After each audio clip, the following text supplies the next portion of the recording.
السلام عليكم ورحمة الله وبركاته. أحبائي جماهير النادي الأهلي، أعظم جمهور لأعظم نادي في الكون، تحياتي لحضراتكم.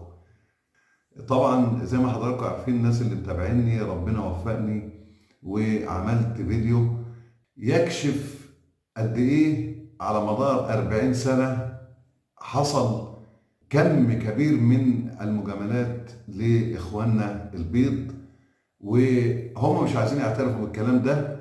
هم دائما وابدا عايزين يعيشوا في منطقة المظلومية ومنطقة الاضطهاد. شفنا الزمالك بيتجامل في امام البنك الاهلي، وتاني يوم او الماتش اللي بعد كده الاهلي بيقابل زد، وندخل بقى في منطقة حائط المبكى ومولد سيد العريان والهيصة اللي احنا شفناها. يلا بينا نروح على الصور. وأول صورة، بصوا للراجل رجله الثابتة على الأرض، واقف على أطراف أو على مشط القدم. مع فتحة الرجل الواسعة دي طبيعي إن هو يقع الوقعة دي. طيب الكرة دي بالمنظر ده عايزين نقارنها باللقطة اللي بعدها. شوف عمر كمال برضه مع فريق زد، نفس وضعيته هي وضعية المهاجم اللي اسمه رشيدي. ايه اللي حصل؟ الحكم بيحسبها داخل منطقة الجزاء، وبالتالي ضرب الجزاء في الدقيقة كام؟ 96، يعني قبل صافرة النهاية بثواني. بصوا حضراتكم للصورة من فوق هتلاقوا التوقيت. نيجي بعد كده نشوف الصورة اللي بعدها. شوفوا نفس اللعبة حرفيا اتحسبت فاول للاعب عمر جابر. يبقى بنفس المعيار المفروض انت تحسب فاول على مين؟ رشيدي لاعب زي مهاجم زد. تعال بقى نروح لتصريح الفونسو بيريز اللي هو الحكم الاسباني الاسبق. شوف الراجل بيقول ايه. الراجل بيقول بيشرح اللعبة، وبيقول ان المدافع مش هيلحق ان هو يغير ردة فعله. الراجل كمان بيقول ان اللعبة ما فيهاش حاجة زي ما حضراتكم شايفين التصريح قدامكم، وانه بعض المهاجمين احيانا بيبالغوا. نشوف الصورة اللي بعدها نلاقي عمنا بندق مستضيف جمال الشريف. فجمال الشريف بيفحمه ويقحمه ويقول ان زد لا يستحق ضربة جزاء. ليه الراجل الاسباني والراجل السوري قالوا ان مفيش ضربة جزاء؟ الناس دي ملهاش مصلحة يا جماعة، ملهاش مصلحة في اي حاجة. ندخل بقى اتفرجوا على الكرة اللي هي بتاعة لاعب الزمالك. شوفوا الكرة دي، الدهس اللي حصل ده. الأستاذ سمير عثمان بيقول إن اللعبة دي إحنا بنبقى فيها حسب القانون مع الحكم، إذا إدى إنذار إحنا معاه، إذا إدى طرد إحنا معاه. يعني إيه؟ مش فاهم. كلام غير مقنع، كأننا قاعدين على مصطبة. نيجي بقى لما هو أخطر من كل هذا ونشوف الهدف. ما جابوش رسم لخط الفار.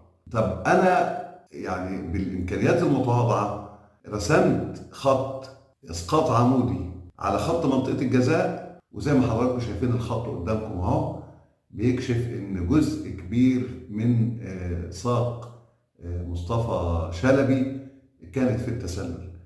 عشان يجي سمير عثمان يقول لك انا ما اقدرش اتكلم في الكرة دي لان انا ما فيش قدامي خطوط الفار.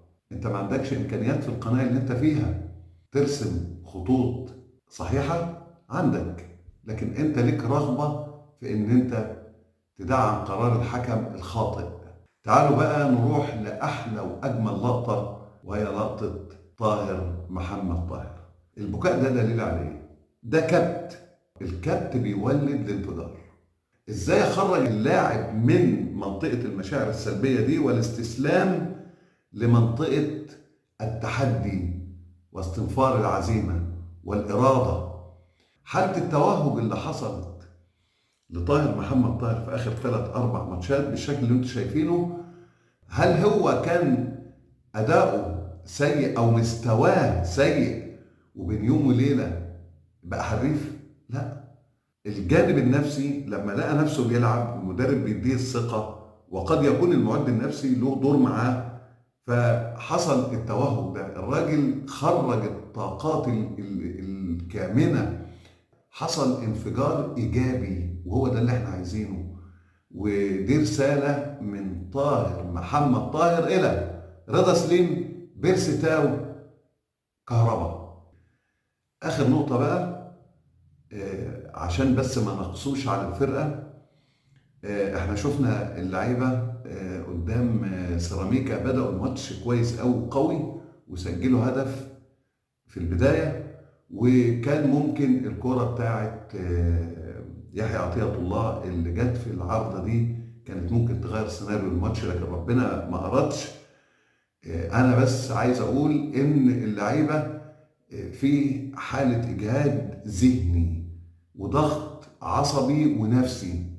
الأهلي بدأ بالسوبر الإفريقي، دخل بعد كده على السوبر المصري قدام سيراميكا ثم الزمالك، دخل على مباراة العين الإماراتي، ومن مباراة العين الإماراتي لعب ماتشين في الدوري مع سيراميكا ومع زد.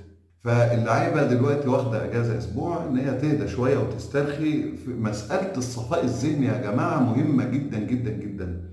الأداء ما كانش هو كولر، التغييرات مش مقنعة. الحمد لله ان الماتش خرج كده، وانا ما بحبش الماتشات اللي بتيجي في الاخر وببقى انا بتفرج وعايز الماتش يخلص من القلق. دي حقيقة، لكن لازم نلتمس العذر للاعبين وللفريق. احنا قاعدين بنتفرج تحت التكييف وتحت المراوح وكوباية الشاي في ايدينا والقهوة في ايدينا، لكن دي ناس بتتعرض لضغط بدني، نفسي، عصبي، ذهني، والموضوع ده يطول شرحه، ممكن يبقى لنا في كلام إن شاء الله. دام الأهلي دائما منتصرا ودامت جماهيره سعيدة. أشوفكم على خير بإذن الله. شكرا لحضراتكم، والسلام عليكم ورحمة الله وبركاته.